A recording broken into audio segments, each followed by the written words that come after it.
Good afternoon. It's Monday, the 19th of June, 2023, just after 1 o'clock. Welcome to UK Column News.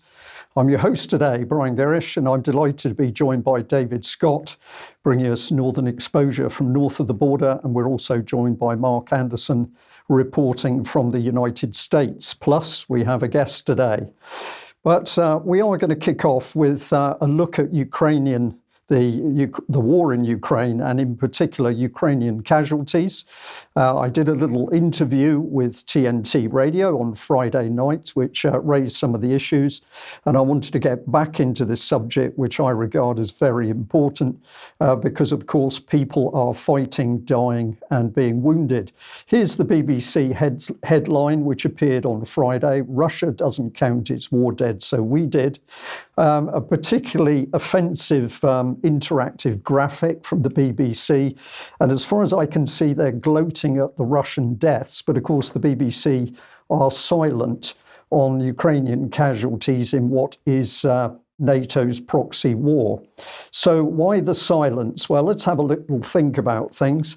And this is probably the first one to bring in: that body bags count from the Falklands, Iraq, Afghanistan to Vietnam. When the boys arrive home in bags, the support for the war dies. So we can be fairly sure that at the moment the West is desperate to keep the true Ukrainian casualties out of the way, because that could interfere with the conduct and the support for the war. And if I add a bit more in here, let's do this. The US, UK, NATO and the EU cannot risk rebellion in Ukraine. Ukraine has got to fight their proxy war to the last Ukrainian, and therefore the Ukrainian public must never understand the scale of slaughter of their own troops.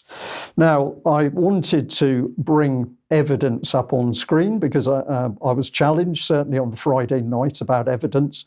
Well, of course, we're reliant on what is reported. I've taken a selection of those reports, and let's work our way through and see what they have to tell us. So here's good old BBC. Ukrainian casualties: Kiev losing up to 200 troops a day, according to a Zelensky aide. But if we speed this up a bit and label it, there's between 100 and 200 killed per day. We've got the fact that Ukraine is desperate for artillery to, quote, level up the playing field with the Russians. They're being outgunned by the Russians. And then we've got another report in this article that between 100 killed and 500 injured per day. And so it goes on. We've got a report here from the 1st of July 2022. There's any estimates of anywhere between 35,500 for Ukraine, for Russian deaths by the Ukrainian Ministry of Defense. And if we bring in the next one here, this is the Ukrainians themselves. They're making a claim back in July 2022 of 40,000 Russian dead. We've got another one here by the Ukrainian Minister of Defense, Reznikov. He claims that the real Russian losses are 55,000, and that is the 21st of September 2022. If we pop Newsweek on, Ukraine anger over von der Leyen's unverified 100,000 dead soldiers claim. And this, of course, is when she spoke out publicly saying that there were 100,000 dead Ukrainian. She called them officers at the time, but it raised great consternation, and then suddenly that report disappeared. Back on the BBC, this is the 2nd of December 2022. Ukrainian war: Zelensky aide reveals up to 13,000 war dead. But of course, the interesting thing about this particular article is that we've got a statement of between 100 and 200 Ukrainian soldiers dying daily. And then we've got the US General Mark Milley saying that around 100,000 Russian and 100,000 Ukrainian soldiers have been killed since the start of the war. We're looking there at December 2022. If we move on, we've got BBC here in February this year. Russian soldier death rate highest since the first week of the war, with a claim based on Ukrainian data showing 824 Russian soldiers dying per day in February.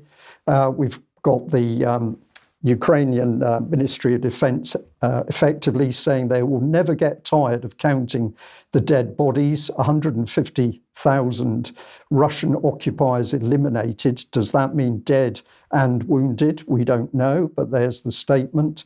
If we go to the Kiev Independent, the claim is that Russia lost 5 times more soldiers in Bakhmut than Ukraine.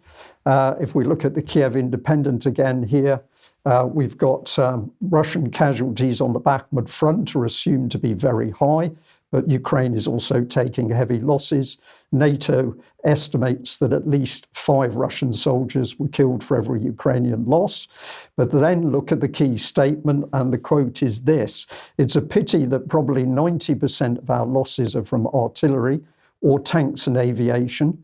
This is a comment from a Ukrainian soldier.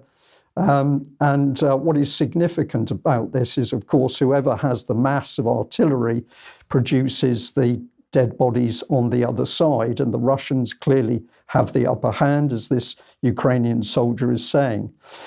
If we look at this report from Kiev Independent, this is June 2023, where the claim is that Russia's continuing to suffer losses. But at the end it says, or the final paragraph on screen says, a Western official recently told British Sky News that as of June the 1st, Russia had suffered over 60,000 casualties during its assault on Bakhmut. And that's a pretty big figure.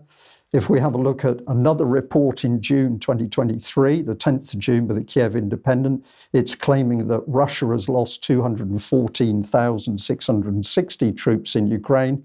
And a Reuters report, 13th of June, says that Ukraine's counter-offensive has not been successful in many areas, and that the Russians were claiming that Ukrainian casualties were 10 times higher than Russia's own losses.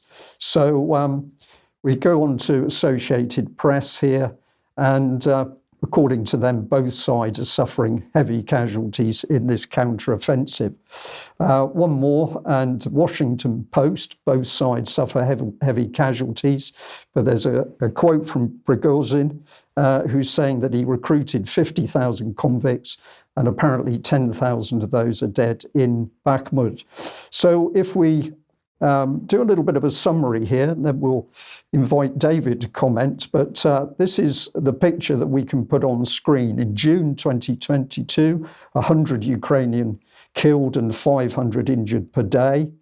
1st of July, 35,000 Russians claimed dead and 23,000 Ukrainians. In the 27th of July, 40,000 Russian dead were claimed. In September 22, 55,000 Russian dead. In November 22, 100,000 Ukrainian troops killed. And that's the figure that came out from Ursula von der Leyen in her public announcement. And we'll put at the bottom in December 22, other reports of 100 to 200 Ukrainians killed per day, plus the US General Milley talking about 100,000 Russian and 100,000 Ukrainian casualties from the start of the conflict. And if we move through into 23 March, we're trying to say that Russia has lost 5 times more soldiers in Bakhmut. 15th of March, 5 Russians lost for each Ukrainian, but 90% of the Ukrainian losses are admitted due to artillery. June 23, Russian casualties claimed by the West in Bakhmut to be 60,000. And the 10th of June, we've got this report of 214.5 roughly Russian losses, with 890 recorded on a day. June, 13th of June this year, Ukrainian casualties 10 times higher than Russia. That was the Russian claim. And the 18th of June, we've got a claim there about 10,000 Russians being killed in Bakhmut. So if we make some comment on this, and we're labeling it notes and assumptions, this is the best analysis we can produce. Ukraine has been fighting with a significant artillery, air force and long-range weapon disadvantage. It's already had to effectively replace one army with tens of thousands of young semi-trained troops. They've just had a basic few weeks training before they're thrown into the front line. Ukraine has been forced to use a mishmash of Soviet and obsolete NATO armour and other weapons. Ukraine has been forced to attack defended Russian positions with no air cover.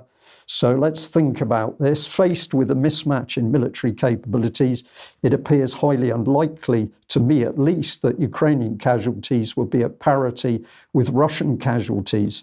It's not unreasonable to assume that Ukrainian losses will be somewhere in the order of 2 to 3 times the Russians, because of the weapons and artillery mismatch.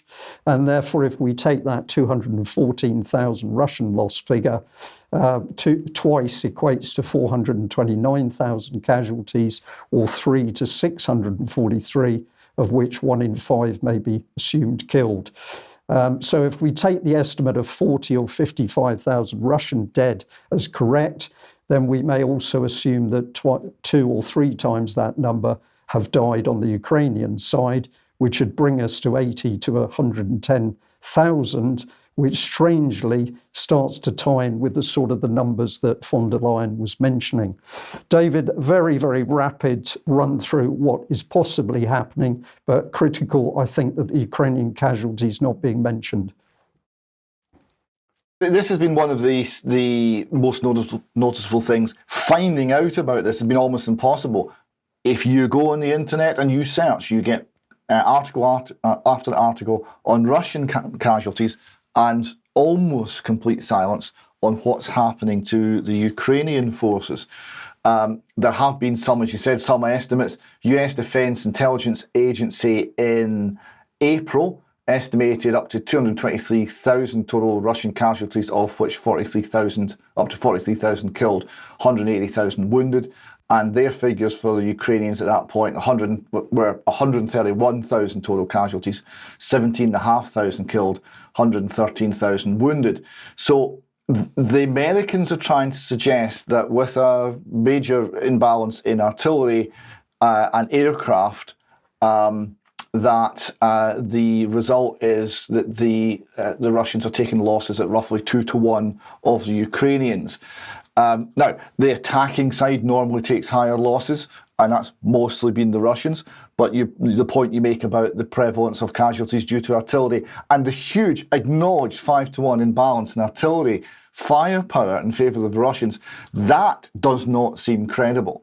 So we're faced with answers coming out of the Western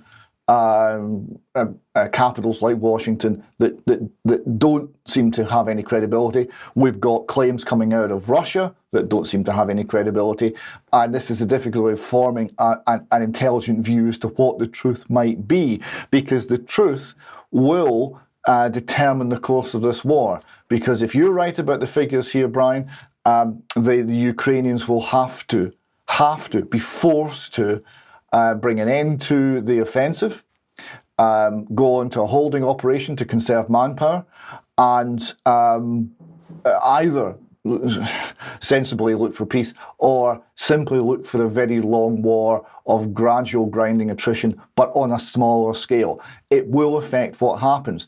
If what we've been told is correct from the sort of Western side, then it's different. You would have a Ukrainian offensive, the Russians would be running out of manpower, and the whole thing would be looking quite unlike the picture we're seeing today.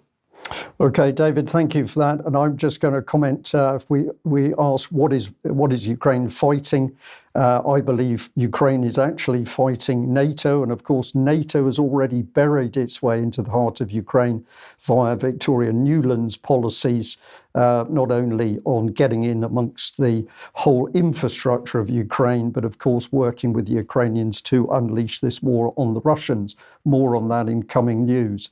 Well, let's bring Mark Anderson on screen, because of course, if we start to talk about plans for global change and global cities, that is clearly something that's also being linked with the war in Ukraine. But Mark, what have you got to tell us about the Pritzker Forum? What's interesting here is that I was looking into the Pritzker Forum as a routine follow-up news item for today's UKC News. As an extension of what I did on the Alternative View program, I did the more enlarged program on global cities and smart cities. And I determined here, Pritzker Forum Global Cities, hey, there it is, September 20 through 22 this year in Chicago. And I think, oh, okay, they're a little bit delayed in getting back to this. And then I started looking at it more. Let's go to the next slide. And we see Democracy in the Life of Cities, and it's a report. So then I open that report. We can move on to the next visual. And here's the Democracy in the Life of Cities stemming from my routine perusal of what's going on with the Global Cities Forum. And I notice it's the Chicago Council on Global Affairs, the main promoter of global cities in the U.S., and the German Marshall Fund of the U.S. And by the time you read that report, then you find this. We're going on, and we find Toward a Marshall Plan for Ukraine, linked with the German Marshall Fund of the United States, which has been in existence since 1972. It's 1 year older than the Trilateral Commission, and the German Marshall Fund has meetings that are not unlike Bilderberg, with private and public sector getting together in very questionable ways. But so what we find out is that Ukraine is in the crosshairs of the globalist establishment like never before, and they are going to bring the full brunt of global power to completely rework the social and energy and political and economic structure of Ukraine. Ukraine is being completely engineered, and that's what we're finding out. For instance, here we have cities and CSOs are willing to act. This is part of the German Marshall Fund's plans and things like that. There's a program that the slides coming up will show that there's a program coming up in London this week that actually moves forward on this. We're going a little too quick here on the slides, but this is talking about the EU's mission for climate neutral and smart cities is a Green Deal flagship initiative that supports efforts in more than 100 European cities to become climate neutral by 2030, 2 decades ahead of the bloc's 2050 target. As both major emitters and centers of innovation, cities have what it takes to lead on Europeans' decarbonization. Ukraine's ambition to build back green could greatly benefit from pursuing from pursuing a similar approach. And this gets into a further explanation. Local and civic efforts. Next slide, please.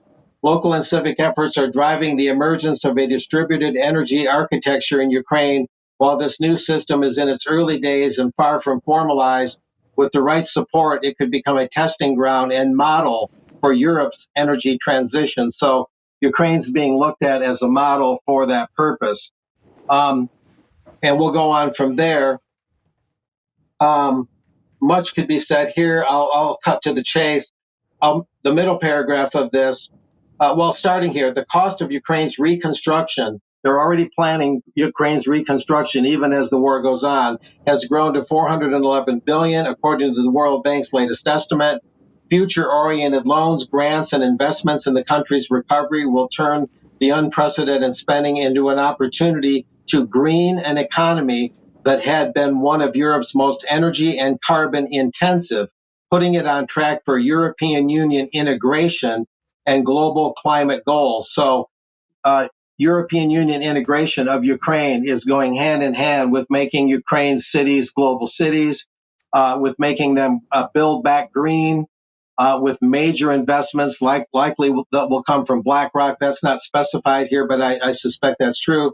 Anyway, going to the middle paragraph in this slide, Ukraine will be able to join and compete in an EU economy fit for 55 only if cross-sectoral decarbonization goals that mirror the holistic approach of the EU's Green Deal guide the recovery process. The Lugano Declaration on the Reconstruction of Ukraine recognizes this and commits to rebuilding in alignment with the goals of the Paris Climate Agreement and the 2030 Agenda for Sustainable Development. So you can see what's happening here. This is pretty disturbing and pretty dramatic. Let's look at the Lugano Declaration briefly moving forward. Mark, if I may, just before you do that, just to come in very quickly, Yeah, go ahead. what an extraordinary coincidence that as we have Ukraine being devastated with this war and smashed to piece, this is a wonderful opportunity for these people to see that they can take over the Ukrainian society and government and use it for a model country, a model nation state in this system. This is an amazing coincidence that it should have cropped up Yeah. at the same time as the war. Yes, coincidence with quotes around it. In my opinion, a quick opinion note, this is the real war on Ukraine, where we're looking at the complete social engineering or re-engineering, again, of their economic and social and political order. And it's all being done before the shooting has even stopped. So it makes you wonder why the shooting even started. What really happened, right? The action is in the reaction, which is so common among these oligarchs that run the think tanks and work and interact with the big bankers and the whole governance system that is controlling the regular governments of the world. Now, as we move on in this slide, these are all materials from my Global Cities research, as I mentioned. This slide is where I look in the corner. It says there's the Ukraine Recovery Conference, and that's happening in 2 days from now, right there in London, UK. And I'm not sure of the exact location, but everything I'm talking about is going to be brainstormed at this conference this week. Briefly, we'll touch on those Lugano principles in this next slide. Some of this is quite tiresome, and we've heard it a million times before, but we need to report it. Partnership, that's number one. Number two, reform focus. Number three, transparency, accountability, and the rule of law. Yeah, the tyranny and the one world dictatorship is becoming more visible and transparent. I guess that makes it less unpleasant. Number four, democratic participation. Number five, multi-stakeholder engagement, more globalese, meaningless words. Gender equality and inclusion, even more meaningless, and sustainability. What does that even mean? So you have your typical buzzwords and buzz concepts, you might say, that are going into this. And here we go. This is where it's more clear in the chain of information that I found last night. On June 21, 22, that's a couple days from now, the UK jointly with Ukraine will host the International Ukraine Recovery Conference in London. And so I don't know if we could get somebody over there, if they'd let somebody from UK column in. I'm not sure we'd be real welcome. But we can just kind of move on through this relatively quickly. In this next slide, notice what it says. It's early here, guys. The Ukraine Recovery Conference is dedicated to Ukraine's transformation and was symbolically launched in London in 2017 as the Ukraine Reform Conference.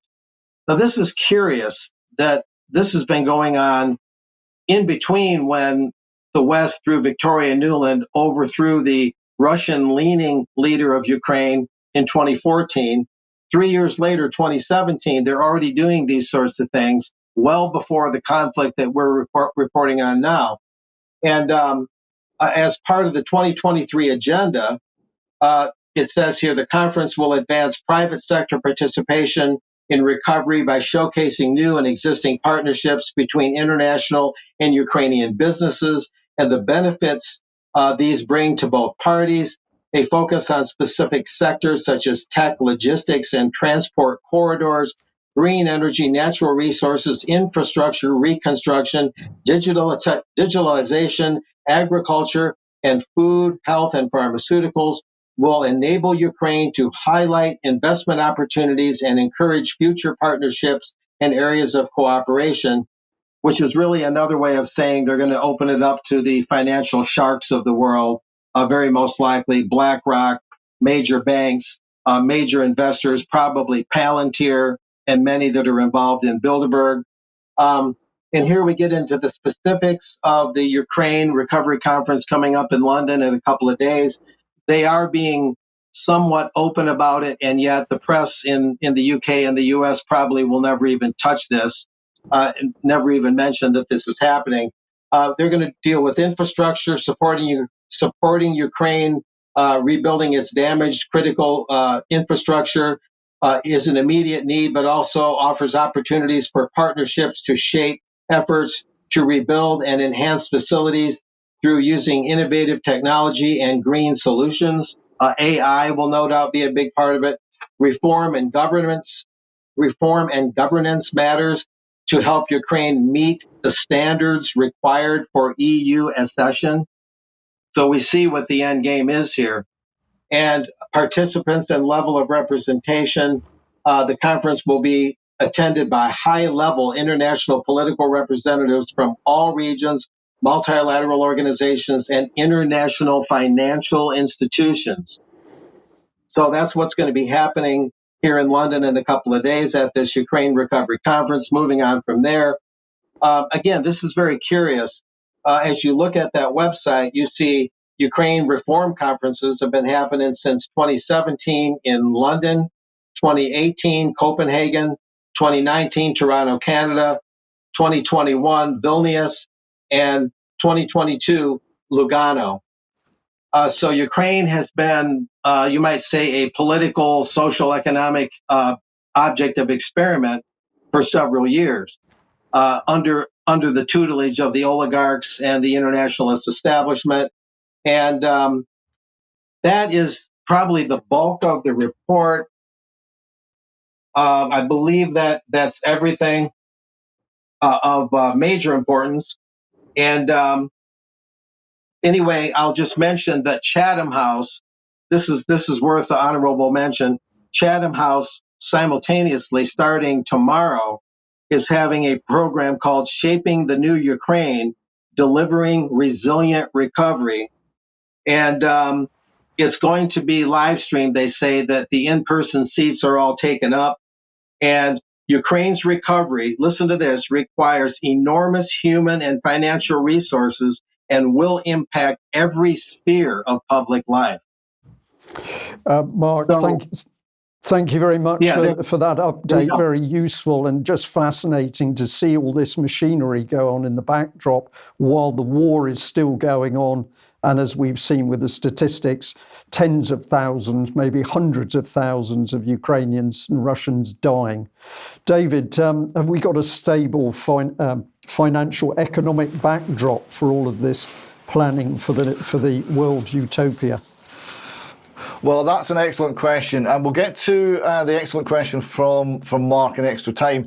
He asked what sustainability really means. We'll have a chat about that one later. On to economic matters. We reported last week that on the start of a house price decline in the United Kingdom, 3% year-on-year decline in house values in the last 12 months. We've got here some further statistics. This is the monthly property transactions commentary from United Kingdom government, HM Revenue and Customs. Now, they're talking about the volume of transactions, how many house sales are actually going through. Non-adjusted estimate is that is down 32% year on year to April. So that's plummeting. Now, that's a leading indicator. That gives an indication as to where house prices are going to go in future. So there's more on this being seen in the mainstream press and in the financial press. Here we've got, this is Money website, talking about soaring interest rates that have put the brakes on the housing market. Average house prices are dipping. And this was unusual, first time in many years that it had fallen in June. So the house prices are on the slide. Moving on to the Financial Times, they're looking at where interest rates are going. Now, the Bank of England made a prediction about how interest rates were going to plummet, and they duly didn't. They came down a little, but nothing like the expectation from the Bank of England. As a result, the expectation as to where interest rates are going to be is that they're going to be higher, expecting the Bank of England to be fighting inflation by putting up interest rates. So the FT reports that the 2-year fixed rate mortgage is now above 6%. Now, what's that doing to the lending market in the UK? Well, we'll see here Trading Economics shows that mortgage lending is, would you believe, minus a net minus £1.4 billion. The mortgage borrowers are repaying more than they are borrowing by £1.4 billion in April alone.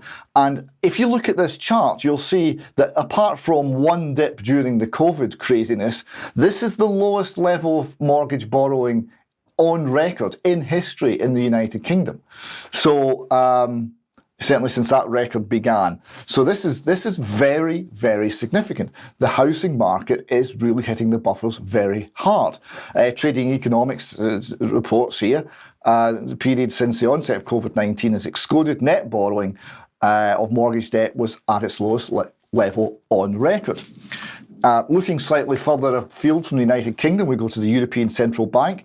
This is what they're saying about the money supply. And you see the money supply, this is the supply of credit, of course, because it's not money, it's credit, is dropping very quickly. The M1, which is basically cash and overnight demand deposits, that's now falling at about 5% a year. M3, a broader measure of money, is still increasing, but at a very low rate. That suggests that there's going to be huge deflationary pressures on the economy. There's going to be major pressures on the banks and major pressures on the central banks to reverse course and start to print money again, because really that's the only trick they have. And we'll finish here with the Telegraph. Reporting that the Bank of England is urged to speed up its review of its forecast bungles. Transpires no one's believing the bank anymore. Confidence in the Bank of England is at a record low. And I thought I'd share this quote with you. Dame Andrea Leadsom, member of the Treasury Select Committee and former business secretary, so she should know, said the public's distress is entirely understandable, as runaway inflation is so devastating for every single one of us. Now, of course, she wasn't saying anything about that when the government and the Bank of England together were enacting the policies that caused the inflation, all the money printing during COVID.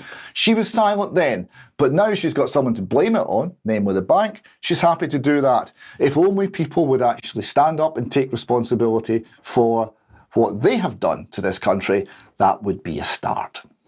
Yeah, David, thank you very much for that. And of course, we're in the amazing situation where if it's money for the weapons in Ukraine, then those billions can appear at the drop of a hat.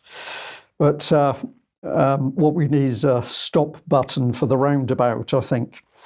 Well, let's move on and say a big thank you to everybody who's supporting the UK column. If you're not yet a signed up member with us, please consider doing that. And you get the benefits of all the UK column community part of the website. Of course, you can support us by purchasing in the shop. And that's always great advertising for us if you do. And of course, everything that we're pushing out, we hope that you will share. You can take information from any of these platforms and help spread UK column information as far and wide as possible. Now, as always, we'd just like to do a little bit of internal advertising. So Tuesday, the 20th of June at 1 o'clock, we've got a UK column interview, which is Debbie speaking to Charlotte Crichton for an update on matters to do with jabs and the effects thereof. So recommend that people tune into that one. On Thursday, we've got an interview, Debbie talking to Naomi Wolf about the Pfizer documents that were recently released by court order. I think this will be a particularly significant interview with more truth coming out, so tune in for that. And we've also got this one Friday the 23rd. This is because UK column team will be away on Friday. And this is David, an interview with Ben Rubin. Yes, Ben and I were discussing all things relating to big data, big pharma, and the whole issue regarding the new life sciences and genomic research that is propelling so many things forward in the medical sphere. There's a lot of areas that Debbie Evans has covered in detail for some considerable time, so I hope she will enjoy this, and I hope the audience will too. Okay, well, the other one is an advert for Rally for Peace and Freedom. That seems to be a particularly good subject to be taking part in. This is at Holyrood, next to the Scottish Parliament. It's Saturday, 24th of June at 1 p.m. I will be speaking, David Scott will be speaking. We've got David Clues from Unity News Network, Peter Ford, former ambassador, Lauren Wilson from the Workers' Party, Colin Buchanan, Glasgow against NATO, Alex Pearce, the last Jacobite. And what is it talking about? The recklessness of British policy on Ukraine, which is a threat to us all and world peace. I don't think there's any doubt about that. We want to send out a strong message and reaffirm our democratic right to assembly and free speech. But the overarching aim is to end the terrible war in Ukraine. Now, we've had, as always, some lovely emails through. This one I thought was really wonderful. So I'm just going to praise it a little bit. But a gentleman and his wife were on the beach. They met an older couple. They got talking. It turned out the other couple were from Syria. And as the gentleman who sent the email said, he had a friend from Palmyra. They started to talk about Syria. And he said, well, I watch a really excellent news stream on this. And somebody who's reporting a lot. There was discussion. Vanessa Beeley's name came up. And at that point, the other gentleman called his wife over and told her that the first couple knew Vanessa. To which they said, oh, the UK column, we love them. They tell the real news, and that many people in and from Syria watch UK columns. So that was sent to us as a lovely little bit of feedback, and of course, well done to Vanessa herself. And then I'd also like to just mention this one, which came in from Paula, who's based in Virginia. But what she said was that she'd been noticing strange things going on in relation to the fires in Canada. And there was a link to this particular article from Medicine Hat News.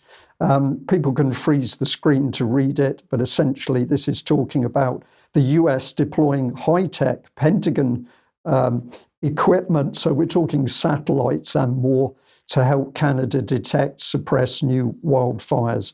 So wildfires have now become part of the Department of Defense, and I think this is a really incredible situation, and we'll have to look deeper into that. Now, David, I think this brings us back to you and the subject of the definition of sex. Well, there was a debate in Westminster Hall on the definition of sex as it is recorded in the Equality Act. And our guest today, Di Meakin, was looking closely at this debate. Di, welcome. David. Hi, everyone. So before we go into some of the specifics, what was your overall impression of this debate? It was a very well-informed piece of conversation. There were opinions from both sides of the fence, I guess, in as much as there were people who were supportive of the transgender side who were very vocal and expressed theirs and others' opinions on it. And there were people who were supporting the clarification requirement within that piece of legislation. And they were very strongly opinionated on that also. And the underlying principle at stake here is if the definition cannot stand, then all of the protections for women enshrined in this legislation essentially are eroded. Is that the case? Yeah, it certainly is. The idea of bringing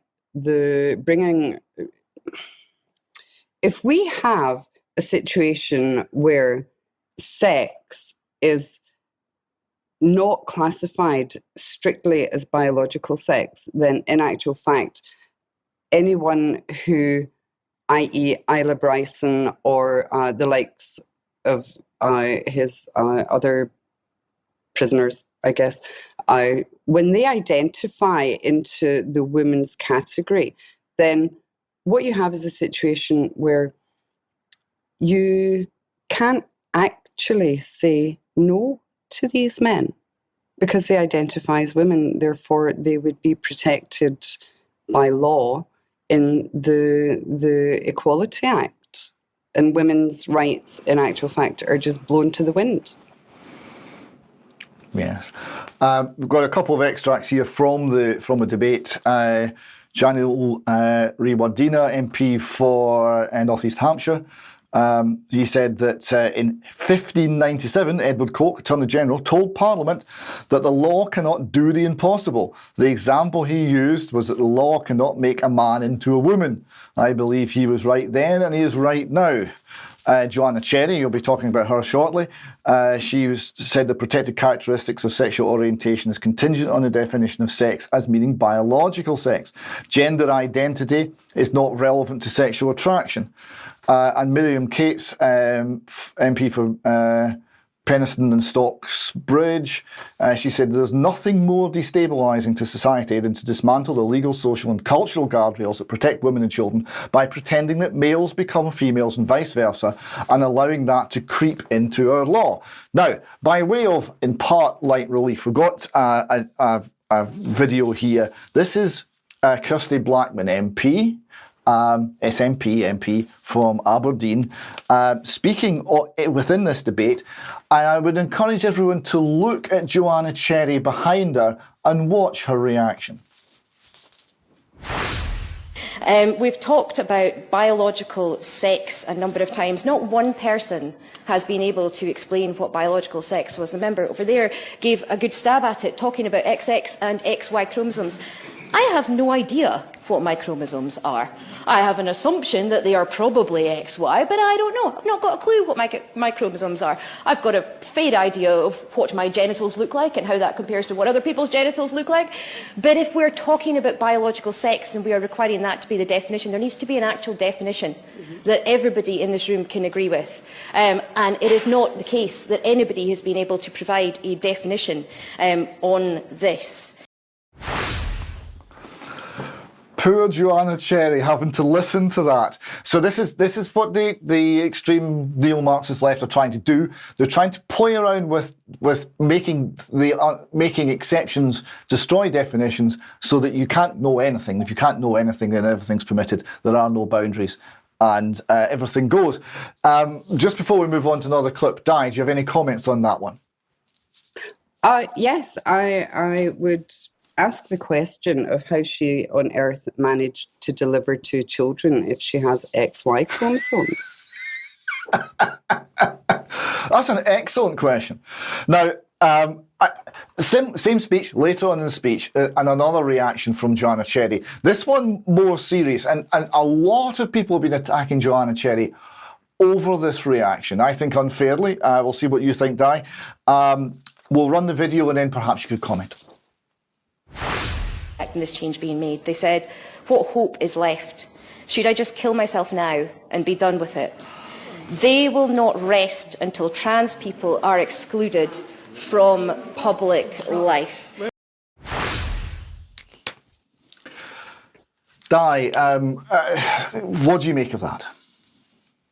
I found the introduction of such subjects into that debate outrageous, and in actual fact, the statement from the Sex Matters organisation with regard to that was raising suicide threats as a response to legitimate debate about legislation is neither respectful nor responsible.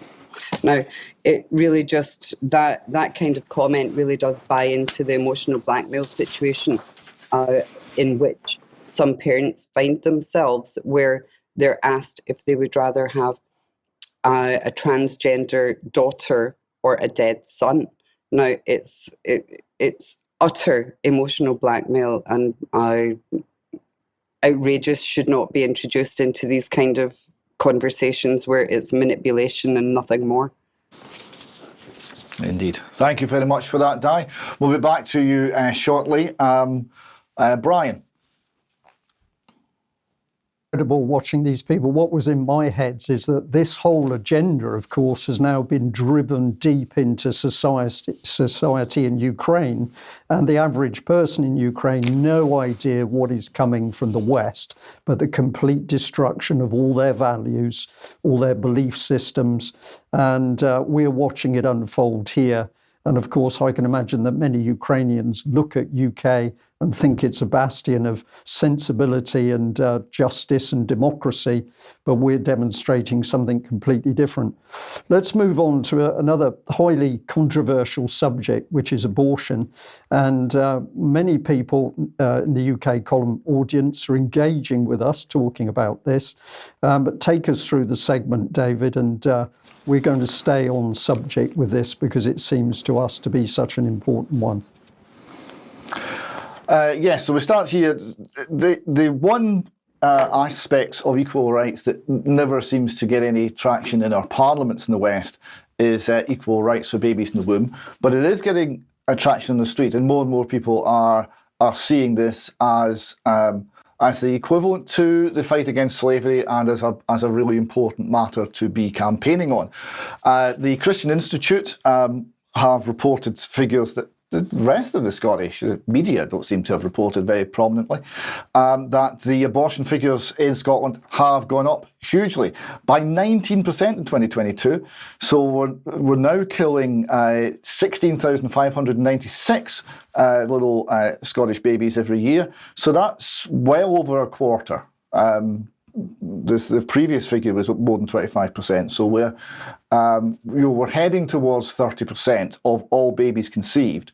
And the number aborted due to Down syndrome was also increased, with Downs as a category being essentially eliminated by what you might call a eugenics practice. Also in the press this week, we've had the case of the woman who's been sent to jail for aborting her 34 to 36 week old baby by lying to obtain abortion pills. So here we see the Shropshire Star. The MP wants the law tightened after this jail sentence. Daniel Kawasinski, Conservative MP for Shrewsbury, said he was horrified about the case. He said the 44-year-old mother was jailed by a judge in Stoke-on-Trent after she lied to obtain termination pills, which she used to abort her baby between 32 and 34 weeks pregnant. Speaking on BBC Midlands, he said, as a Roman Catholic, I've always voted for reducing the level for abortion. So I'm horrified that a child of 8 months who could have been born prematurely and survived has died in this way. I think it's very serious. I think very serious questions need to be asked as to how these pills were sent through the post, and to allow this sort of situation to occur. Indeed.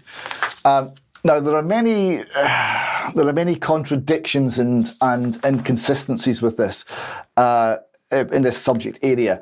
Here we've got one from Ireland. So the Irish Times reporting. Leo Varadkar says he would like to see fewer abortions in Ireland. So there are about 8,000 abortions happening in Ireland. They've only just made abortion legal, so about half the number that's happening in Scotland at the moment. But he said he was happy to have led a government that repealed the amendment that prevented abortion. So he's happy that he's passed a law to allow abortion, but he's not happy at the number of abortions, which are only going to go up. So where is the logic? Where is the reason in that man's thinking? He's appalled by what he's done, but he's happy that he did it. I don't understand how that is a position that he can support in his own head. And then we come to Scotland again. Safe access zones. The private member's bill has been given cross-party support, which means it's almost certain to go through, to form safe access zones around abortion clinics. So here we see Humza welcoming this innovation. BBC reported it. They said the buffer zone bill is almost certain to go through. It's aiming to create 150-metre safe access zone around facilities which carry out abortions and other health services.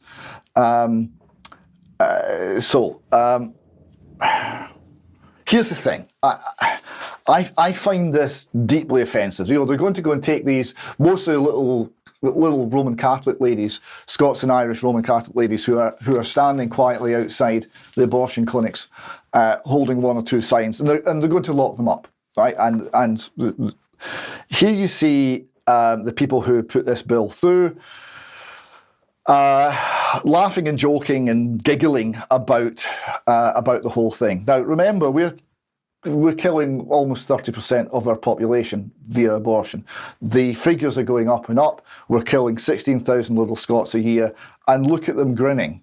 I find it appalling. And also, the use of the term safe access zones for something that's only going to result in death seems to be mocking what they're doing. They're not just doing it, they're mocking the people they're killing.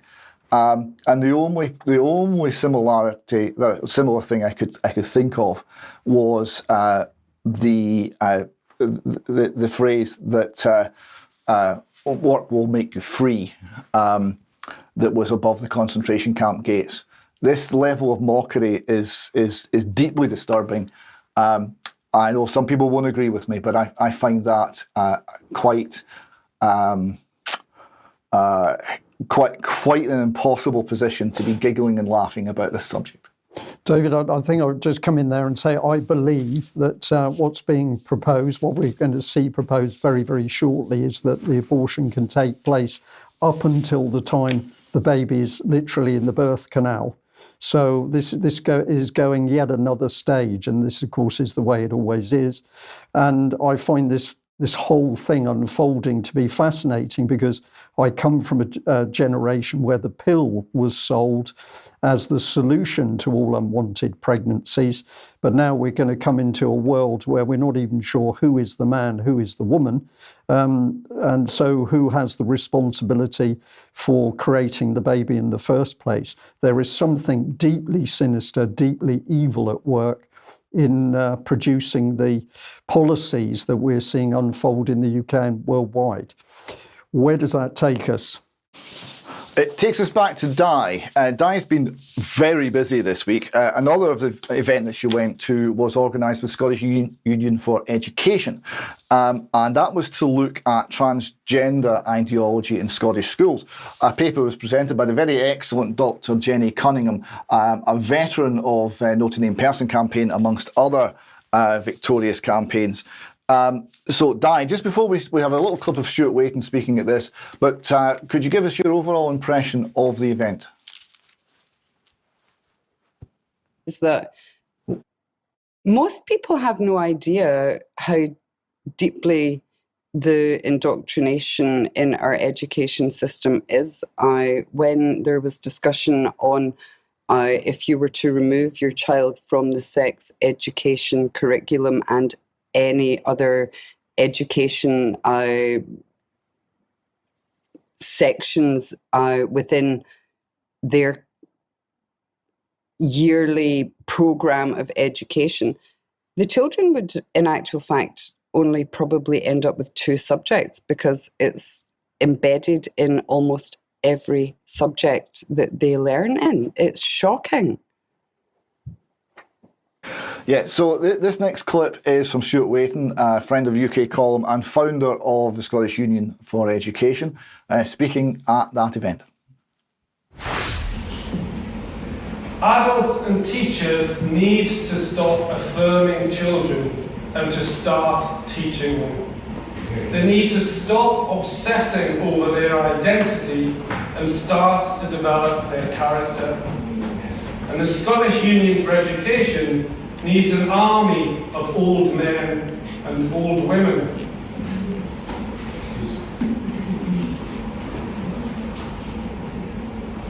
To make this happen. Then we will have a chance of stopping the transgender madness.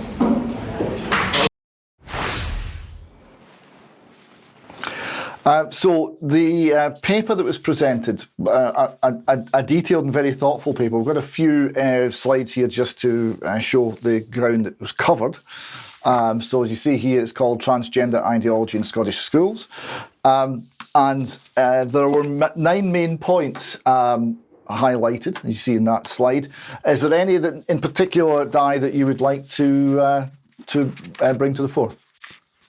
Yeah, I think that probably the one of these that I find most disturbing is that where kids and their sex education, I know it's not called sex education any longer, but where all that subject matter is concerned, now our schools are farming that teaching out to outside agencies. Now that includes LGBT Youth Scotland. Now they have been embroiled in sex, all manner of bad stuff, allegations and investigations for a very long time. And they feel that it's appropriate to bring organisations such as this into our schools to teach our children. Now, these people have got no background in education whatsoever. They have no understanding of age-appropriate material.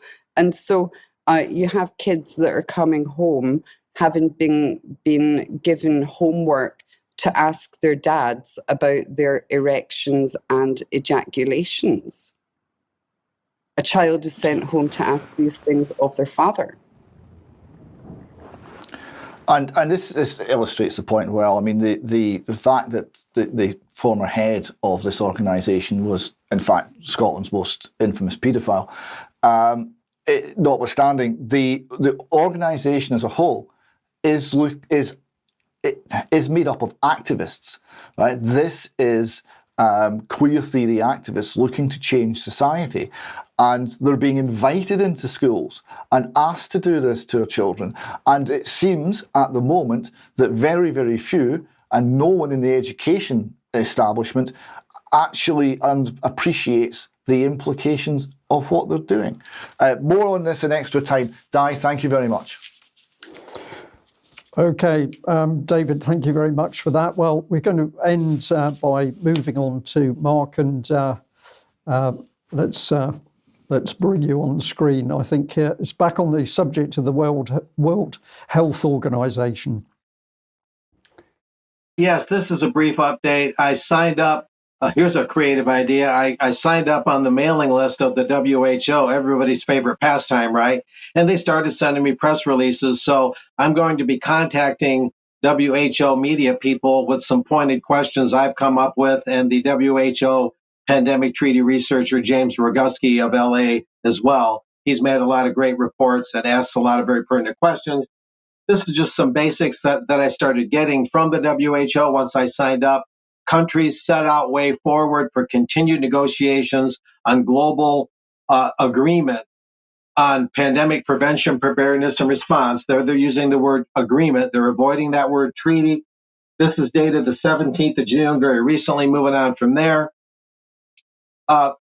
Countries of the World Health Organization have moved forward in their negotiations on a global accord. Now it's an accord on pandemic prevention, etc., with a view to presenting a draft accord to the World Health Assembly. Sure enough, they're staying on track. They're saying that'll be May of 2024, a little less than a year from now.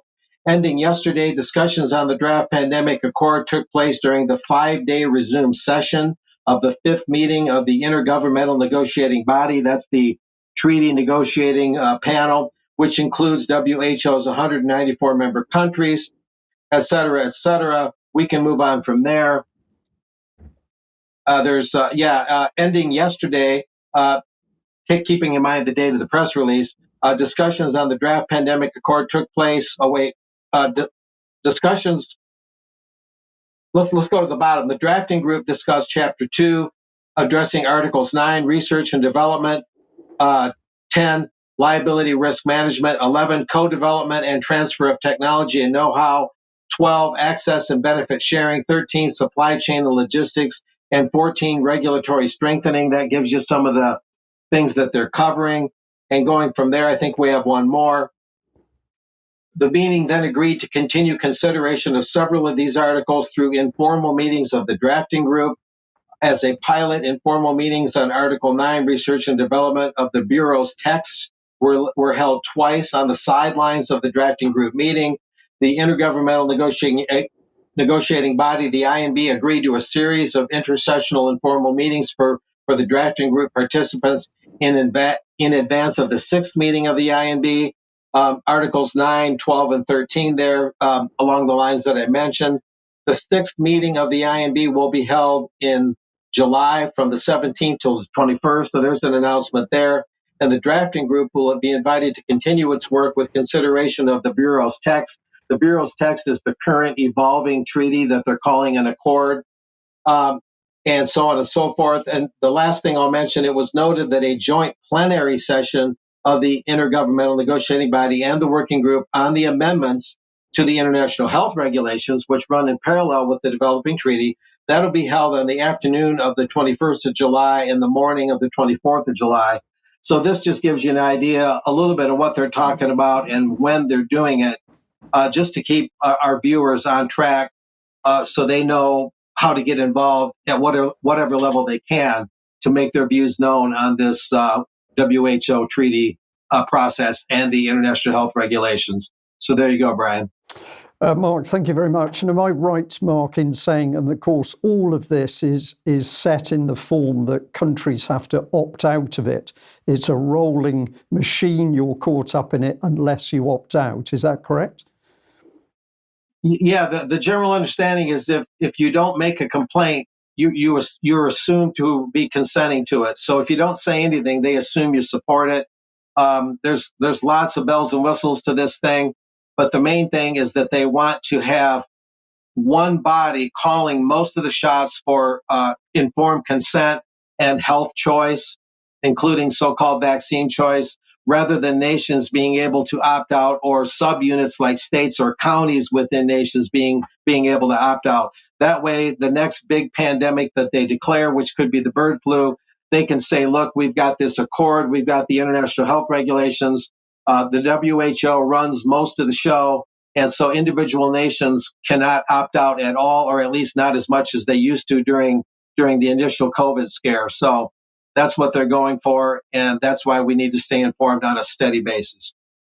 Okay, excellent, Mark. Thank you very much for that. Well, we're at the end of the news, but David, you've got a particularly interesting little image that you wanted to share with us. Well, this comes from the mixed messages that were sent by the Scottish Parliament to essentially the world of law enforcement, because Nicola Sturgeon was arrested and questioned for 7 hours, released without charge, but questioned for 7 hours by Police Scotland over the missing £666,000 in the SNP, or rather not in the SNP coffers. And this is going to be as part of an ongoing investigation, and we don't know how that's going to go yet. How did the Scottish Parliament respond? Well, they sent her flowers because it was traumatic. It was very upsetting for her. So what we have here is a cartoon of Police Scotland WPC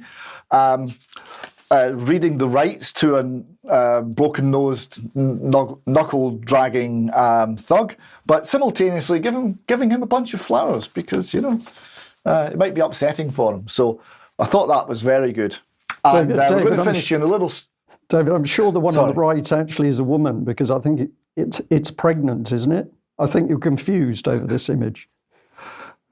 No. Trust me, I come from Lanarkshire. That's a bloke. Now, and finally, we have a song. Now, we've featured Dominic Frisby's songs. In fact, this very song once or twice, or maybe even more often, on the column before. But this was an extra verse he wrote to his song, maybe just for a very special Scottish politician. They said she was formidable, a lady to admire, the Scottish Margaret Thatcher. Full of balls and full of fire. All those English tyrants, she would hold them to account. She'd have another referendum with loads and loads of recounts. She's just so brave, she's just so strong, such a success. Nevertheless, maybe Nicola Sturgeon's really Burglar Bill. A socialist of the old school with her hands in the till. Power crazed, praised and praised. She behaved like she was a genius. I cannot wait for her cellmate to be some bird with a penis.